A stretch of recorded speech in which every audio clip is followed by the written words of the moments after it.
Hi guys, welcome back to my channel. So in this video I'm going to share health education or patient education on the topic dysmenorrhea.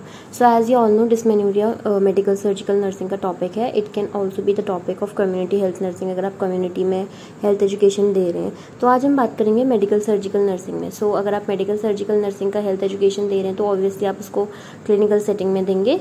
तो उसका हम देखते हैं इसका identification data, इसका format क्या होगा. सबसे पहले आएगा आइडेंटिफिकेशन डेटा जिसमें आएगा आपका नेम ऑफ द स्टूडेंट. इसमें जनरल आपका आइडेंटिफिकेशन डेटा आता है.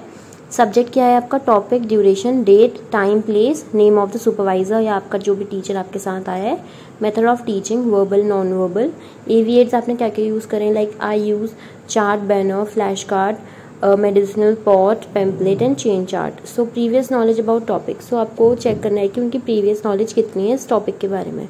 जनरल ऑब्जेक्टिव क्या होगा आपका कि the group will be able to understand about dysmenorrhoea and its treatment. So specific objective में आपको लिखना है पर्टिकुलर पॉइंट्स बना के कि आप क्या क्या डिफाइन करेंगे एंड क्या क्या एनलिस्ट करेंगे. सो ये था आइडेंटिफिकेशन डेटा. इसके बाद आता है हमारा फॉर्मेट, मेन फॉर्मेट जो हमारा हेल्थ एजुकेशन या पेशेंट एजुकेशन का होता है.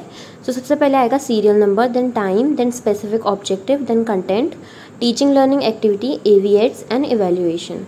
सो टाइम में आप जितना भी टाइम ले रहे हैं पर्टिकुलर चीज़ को एक्सप्लेन करने के लिए वो यहाँ पे लिखेंगे. स्पेसिफिक ऑब्जेक्टिव सबसे पहले आपका होगा to establish the rapport with the group. तो आपको जो ग्रुप आपको क्लिनिकल सेटिंग में जो आपका ग्रुप मिला है या कम्युनिटी सेटिंग में जो आपको ग्रुप मिला है उसमें आप उसके संग रिपोर्ट मेंटेन करेंगे, आईपीआर मेंटेन करेंगे ताकि आप उनको अच्छे से आपका टॉपिक एक्सप्लेन कर पाएँ.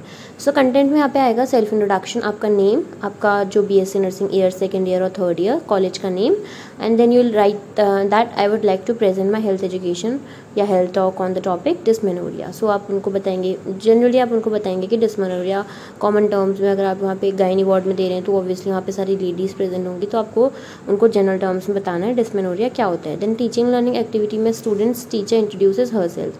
Then next is to introduce the topic. आप इसमें पूरा डिस्मेनोरिया को एक्सप्लेन करेंगे, डिस्मेनोरिया क्या होता है. ये सब आपको जनरल टर्म में एक्सप्लेन करना है. यहाँ पे तो आप अपना फॉर्मेट तैयार कर रहे हैं इसलिए आप यहाँ पे ऐसा लिखेंगे, बट जब आप उसको पेशेंट को एक्सप्लेन करेंगे तो आपको बहुत कॉमन जो आपकी लोकल लैंग्वेज है समटाइम आपको वो भी यूज़ करनी पड़ सकती है. आपको लाइक लोकल लैंग्वेज जो आपके रीजन की लैंग्वेज है वो भी आपको यूज़ करनी पड़ सकती है क्योंकि आपको उन्हें टॉपिक एक्सप्लेन करना है. सो वो आप पे डिपेंड करता है आप उसको कैसे एक्सप्लेन कर रहे हैं. सो टॉपिक इंट्रोड्यूस करने के बाद आप चेक करेंगे to assess the previous knowledge of the group. So आपका थर्ड पॉइंट आएगा असेस प्रीवियस नॉलेज. इसमें आपने उनको बता दिया कि आपका टॉपिक डिस्मेनोरिया है.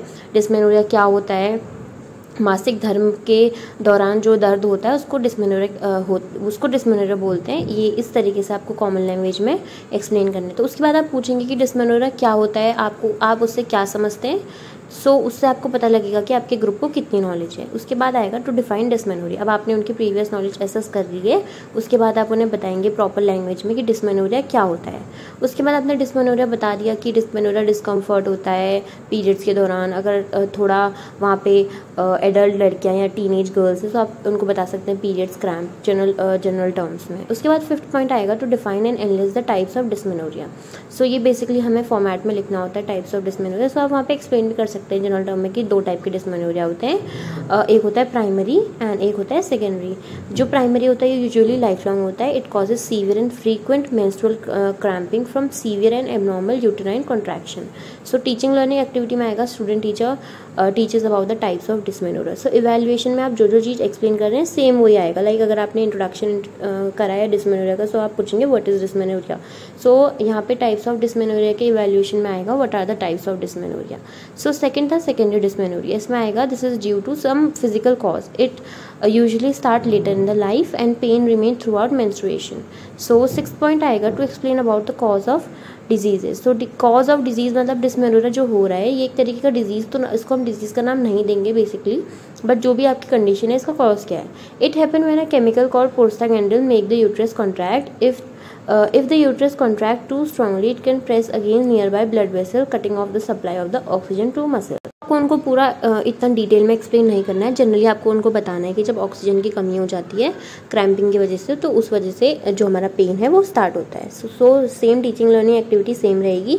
सो उसके बाद 7th पॉइंट आता है to explain about the risk factors of the disease. तो अब आप उनको बताएंगे कि रिस्क फैक्टर्स क्या क्या रिस्क फैक्टर्स हो सकते हैं जिन कारणों से डिस्मेनोरिया होने के चांसेस हैं। लाइक हैवी मेंस्ट्रुअल फ्लो है, स्मोकिंग अगर कोई कर रहा है, attempt to lose weight, depression, anxiety, obesity, family history of dysmenorrhoea. So अगर फैमिली हिस्ट्री में अगर आप देखते हैं कि किसी मदर को डिस्मेनोरिया है तो उसकी जो डॉटर होती है उसमें होने के चांसेस ज़्यादा रहते हैं। तो उसके बाद एविएट्स वी यूज यहाँ पे पैम्पलेट्स, तो पैम्पलेट लिखेंगे एंड देन इवैल्यूएशन में सेम आएगा what are the risk factors of dysmenorrhoea.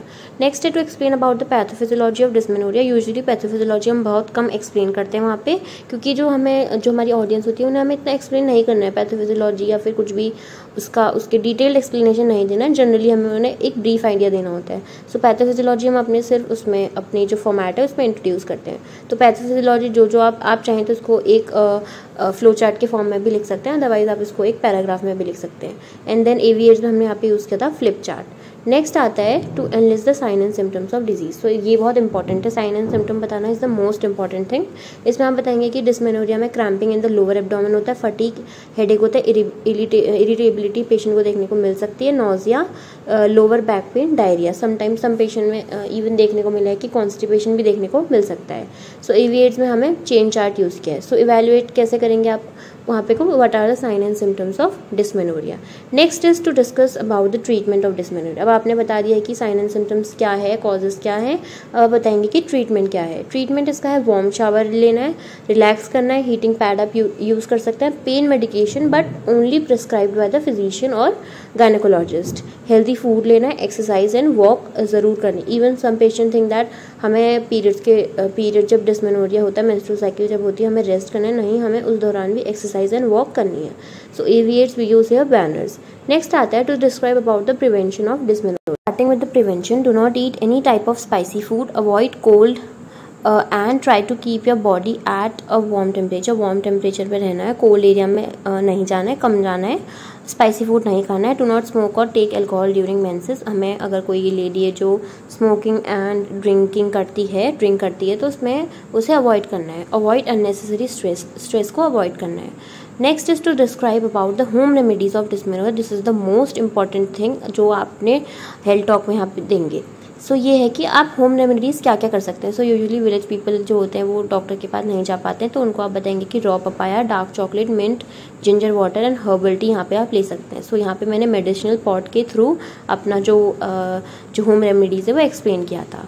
Last आता है to conclude about the disease dysmenorrhea. So आपको कंक्लूजन करना है कि डिस्मेनोरिया क्या था। डिस्मेनोरिया एक डिजीज़ होती है जिसमें हमें मेंस्ट्रुअल साइकिल या पीरियड्स के दौरान हमारे लोअर एब्डोमेन में क्रैम्प्स होते हैं। फिर इसके बाद आप इसके कॉजेज बता देंगे, साइन एंड सिम्टम बता देंगे एंड देन आप उसका होम रेमेडीज़ या ट्रीटमेंट बता देंगे। So student teaching learning activity में आएगा student teacher concludes the topic dysmenorrhea. Conclusion के बाद आता है समराइजेशन। समराइजेशन में आप अच्छे से बताएंगे, लाइक फर्स्ट आपने डिस्मेनोरिया का डेफिनेशन दिया था वो, देन उसके types, causes, risk factors, sign and symptom. जिस भी सीक्वेंस में आपने अपना पूरा हेल्थ एजुकेशन दिया हुआ है उसी सीक्वेंस में या उसी सीरीज में आपको अपना समराइजेशन देना है टॉपिक का। टीचिंग लर्निंग ऑब्जेक्टिव में student teacher summarises the topic. So ये आएगा स्टूडेंट टीचिंग लर्निंग एक्टिविटी में। एंड सिम्टम के बाद हमने बताया था treatment, prevention, home remedies and then the conclusion. उसके बाद लास्ट आता है to recapitulate about the topic. इसमें जनरली आपको क्वेश्चनिंग करनी होती है अपनी ऑडियंस से। क्वेश्चन करने से पहले आप उनसे पूछेंगे कि आपको कोई कन्फ्यूजन तो नहीं है। लाइक अगर किसी को कोई कन्फ्यूजन है कि इसकी ट्रीटमेंट या इसकी होम रेमेडीज, देन आप उनको दोबारा एक्सप्लेन करेंगे। उसके बाद ही आप अपना क्वेश्चनिंग राउंड जो है स्टार्ट करेंगे।